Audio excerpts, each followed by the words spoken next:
A ver, normalmente cuando la gente piensa en ciencia dura, se imaginan algo súper preciso, ¿no? Como muy ordenado. Claro, como una radiografía. Tienes un hueso roto, ves la línea blanca en la placa y ya está. ¿Es blanco o negro? Exacto. O está roto o no lo está.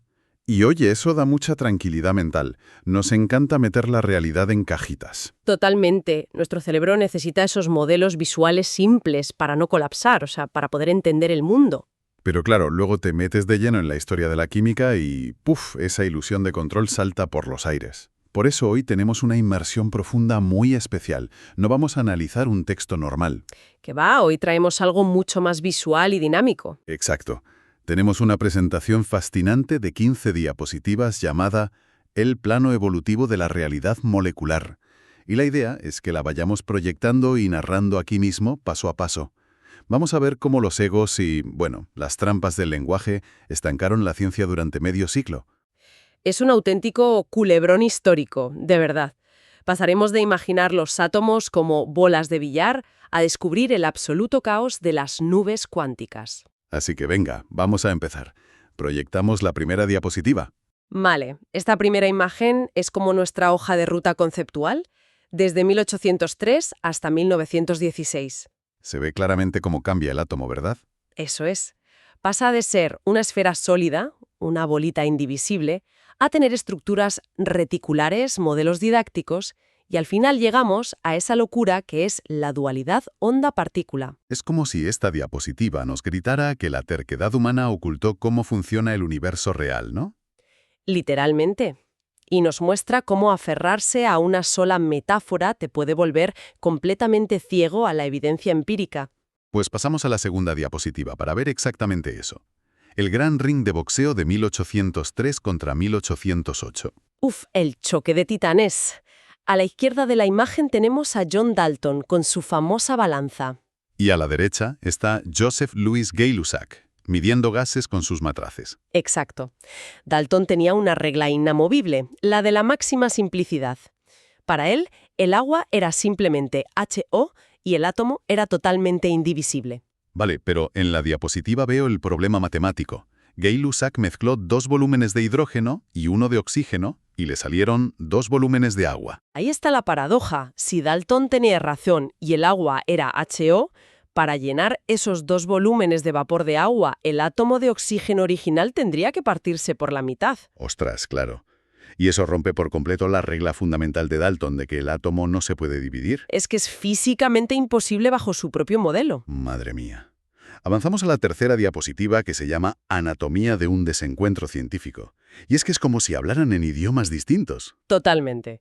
Dalton hablaba en masa y Gay-Lussac en volumen. Y aquí entra en juego el punto ciego de Dalton, que es fascinante. Te refieres a la teoría esa del calórico, ¿verdad? Sí, el calórico. En esa época Dalton creía que el calor era un fluido invisible y que cada átomo tenía una especie de atmósfera de calor alrededor que repelía a los demás. Ah, o sea que en su cabeza un átomo grande tenía una atmósfera inmensa y ocupaba más espacio. Era imposible que volúmenes iguales tuvieran la misma cantidad de partículas. Justo. Así que por puro sesgo de confirmación, Dalton dijo que las mediciones perfectas de Gay-Lussac estaban mal. Las ignoró por completo porque no cuadraban con su teoría. ¡Qué barbaridad! Un genio llamando inútil a otro. ¿Y Gay-Lussac qué hizo? Pues, como buen empirista francés radical, pasó olímpicamente de Dalton. Solo le importaban los datos de sus matraces, no las teorías de partículas invisibles que nadie podía ver. Un desastre de comunicación, vamos. Pasamos a la cuarta diapositiva, el mapa geopolítico de la ciencia. Este mapa explica muchísimas cosas. Tenemos 3 grandes focos de poder científico en esa época. París, con su rigor empírico, y Londres o Manchester, con su pragmatismo. Y está Estocolmo, que por lo que veo era el Tribunal Supremo Absoluto gracias a Jöns Jacob Berzelius. Exactamente. Berzelius dictaba lo que era verdad o mentira en la química. Y, fíjate en el mapa, totalmente aislado en Turín, en Italia, estaba Amedeo Avogadro. Un simple abogado que se hizo profesor, sin mecenas, sin estar en París ni en Londres, totalmente fuera del club de los chicos guays de la ciencia. Y sin embargo fue la mente más clara de todas. Y vamos a la diapositiva número 5, porque este abogado solitario dio con la clave de todo el misterio. En 1811, Avogadro propone una solución puramente matemática, brillante. Dice que volúmenes iguales de gases diferentes contienen el mismo número de moléculas. Y aquí hace una distinción vital, ¿no? Separa por primera vez lo que es un átomo de lo que es una molécula. O dos, y el hidrógeno en H2. Claro, es una idea brutal, porque entonces el oxígeno que se parte a la mitad en el matraz de Gay-Lussac no es el átomo duro y indivisible de Dalton, es la molécula de O2. Efectivamente. Un átomo intacto de oxígeno va a parar a una partícula de agua y el otro a la otra partícula. Las matemáticas cuadran a la perfección y el átomo de Dalton se salva. Problema resuelto, ¿no? Pues no, pasamos a la diapositiva 6, porque esto se ignoró durante medio siglo. ¿Cómo es posible que ignoraran algo tan elegante? Aquí volvemos al amigo Berzelius en Estocolmo. Él había instaurado su propio dogma, el dualismo electroquímico. A ver, explícame eso, porque suena a bloqueo mental de los grandes. Pues Berzelius había dictaminado que todos los enlaces químicos en el universo eran atracciones puramente electrostáticas. O sea, un positivo atrae a un negativo. Punto. Vale. ¿Y si Avogadro viene desde Italia y dice que dos átomos de oxígeno se unen para formar O2? Exacto. Dos átomos de oxígeno, que son doblemente negativos, tendrían que repelerse de forma súper violenta. Para Berzelius, la idea de Avogadro era una herejía física absoluta. O sea, un candado epistemológico de manual. Por culpa de ese dogma tan lógico, la química se quedó estancada 50 años sin poder siquiera imaginar el enlace covalente. Tal cual. Una teoría de éxito cegando a toda una generación. Bueno, vamos a la diapositiva 7. El Congreso de Karlsruhe en 1860. Y el fin del caos. Y fíjate si había caos global. Habían ignorado a Avogadro tanto tiempo que nadie se ponía de acuerdo en las fórmulas. Era un desastre insostenible. El agua era H o en un laboratorio y H2 o en la ciudad de al lado. Tuvieron que hacer la primera cumbre científica internacional de la historia para arreglar esto.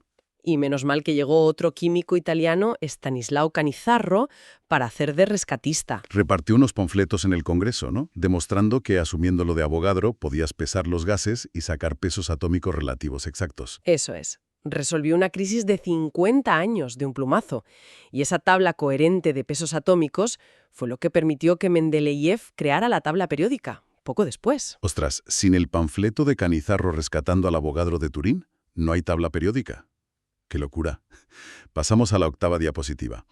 Y esta me encanta porque todo nace de la desesperación de un profesor. Ahí sí, hablamos de Gilbert N. Lewis. Estamos en 1902 y Lewis necesita explicar a sus alumnos las leyes de valencia sin usar matemáticas abstractas. Y dibuja átomos con forma de cubo en la pizarra, ¿verdad? Colocando los electrones en los 8 vértices para cumplir la regla del octeto. Sí, un truco totalmente pedagógico. Pero para 1916 da un salto conceptual tremendo. Abandona los engorrosos cubos por simples puntitos de tinta. Y propone que átomos idénticos pueden, digamos, compartir electrones. Nace el enlace covalente y democratiza la química para todos los estudiantes. Exacto. Ya no necesitas calcular campos eléctricos. Cuentas puntitos y ya está. Pero claro, vamos a la diapositiva 9, porque aquí hay otra trampa enorme. La trampa lingüística de la palabra compartir. Es que esa palabrita hace mucho daño a nivel conceptual, la verdad. Si te digo que dos átomos comparten electrones, ¿qué te imaginas? Pues no sé, me imagino a dos niños pasándose una pelota de tenis. O a los electrones ahí quietos en el medio, cogidos de la mano. Pues eso es un espejismo total. Refuerza el dogma del electrón como una partícula material estática. Pero la física cuántica real nos dice que el electrón, a ese nivel, opera como una onda pura.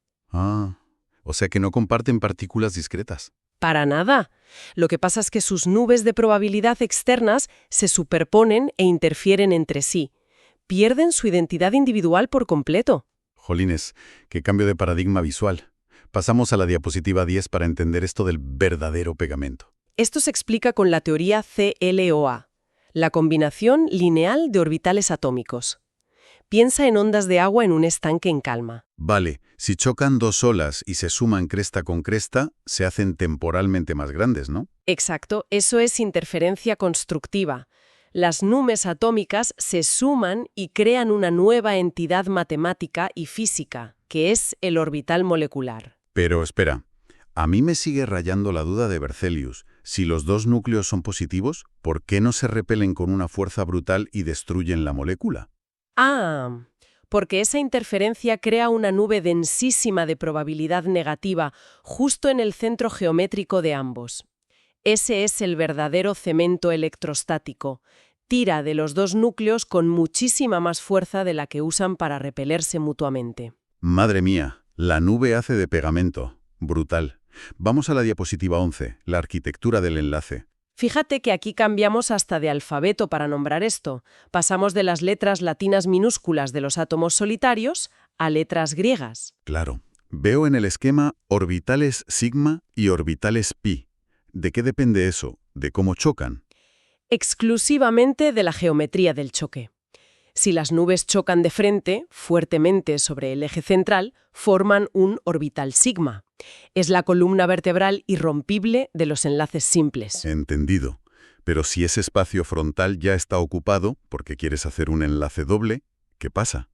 Pues que las otras nubes tienen que solaparse de lado, en paralelo, por arriba y por abajo de ese eje. Y de ese choque lateral nacen los orbitales pi, formando enlaces dobles o triples. Vale. O sea que es pura arquitectura en 3 dimensiones. Pasamos a la diapositiva 12. Y aquí viene el lado oscuro de la onda cuántica. Uf, sí.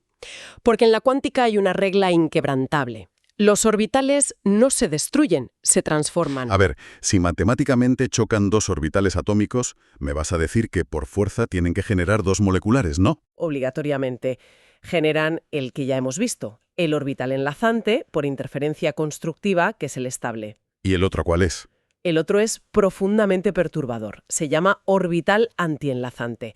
Nace de la interferencia destructiva, cuando la cresta choca con el valle y se cancelan, como unos auriculares de cancelación de ruido. Ostras, y si se cancelan mutuamente, ¿qué queda justo en medio de los núcleos? Veo aquí algo llamado nodo de vacío. Tal cual. Queda un vacío absoluto, cero probabilidad de encontrar cemento electrónico. Y si los electrones acaban ahí, actúan como una fuerza activa de repulsión que intenta desgarrar la molécula desde dentro. ¡Qué peligro! Y entiendo que esto no es solo matemática abstracta de pizarra. Vamos a la diapositiva 13, el jaque mate a los dibujitos de Lewis y su oxígeno magnético. Esta es la prueba de fuego empírica definitiva, un experimento espectacular. A ver, explícamelo paso a paso. Según los dibujos de Lewis, la molécula de O2 tiene un doble enlace perfecto y todos sus electrones emparejados. Sí, todos en parejitas cumpliendo el octeto. Y según la física clásica, si todo está emparejado, la molécula debe ser diamagnética. Es decir, que los imanes la deberían repeler o simplemente ignorarla, ¿no? Exacto. Pero imagina esto. Enfrías oxígeno gaseoso a casi 200 grados bajo cero hasta que se hace un líquido azulado precioso. Lo viertes entre los polos de un electroimán muy potente. ¿Y qué pasa? ¿Cae de largo hacia el suelo? Para nada. El líquido azul se queda atrapado flotando, formando un puente líquido en el aire entre los dos polos. El oxígeno es paramagnético. Y el modelo de Lewis es fundamentalmente incapaz de explicar por qué. Falla estrepitosamente. ¡Qué barbaridad! Y las raras matemáticas de nubes de probabilidad cuántica sí pueden explicar por qué levita el oxígeno. A la perfección. Si aplicas algo llamado la regla de Hund para llenar esos orbitales, haciendo cálculos puros, te das cuenta de que sobran exactamente 2 electrones en los niveles de energía superiores. Sobran 2. ¿Y a dónde van a parar si los enlaces estables ya están llenos? Pues caen solos, desapareados, en esos peligrosos orbitales antienlazantes pi asterisco. Y al estar desapareados en esos nodos, sus campos magnéticos individuales se suman.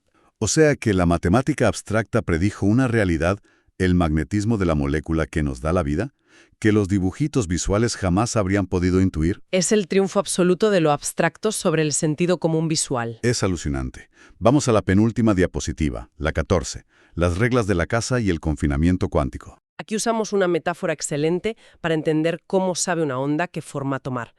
Piensa en el núcleo atómico como el jefe estricto de una empresa, imponiendo el reglamento interno. Vale, veo en la imagen el electrón nómade frente al electrón contratado. Sí, fuera del átomo el electrón es nómade. hace lo que le da la gana, tiene energía continua y no rinde cuentas a nadie. Pero cuando entra en la empresa, cuando cae en el pozo electromagnético del núcleo. Exacto, firma el contrato y pierde su libertad. El jefe, el entorno confinado, le dice, aquí existes bajo estas condiciones de contorno. Como las vibraciones en el parche de un tambor, ¿no? La onda está obligada a cerrar sobre sí misma perfectamente para no autodestruirse. Tal cual. Esas letras SPDF, los números cuánticos, no son un caos aleatorio, son la geometría obligatoria impuesta por las paredes de la oficina electromagnética. El entorno moldea la entidad. ¡Buah! ¡Qué revelación tan profunda! Y llegamos a la 15ª diapositiva, el gran resumen final de todo este inmenso viaje. Hemos visto cómo evolucionan las metáforas, de la máquina termodinámica de Dalton defendiendo sus esferas de calor a gritos, Pasando por el imán polarizado de Berzelius prohibiendo la innovación y luego los préstamos pedagógicos de puntitos de tinta de Lewis. hasta aterrizar en nuestro modelo actual. Ondas confinadas sumándose para crear el cemento de probabilidad de nuestra realidad. Y, oye, al repasar toda esta línea temporal veo un patrón clarísimo de arrogancia científica. Cada generación creyó tener la verdad definitiva e inamovible, ¿no? Es la mayor cura de humildad de esta inmersión.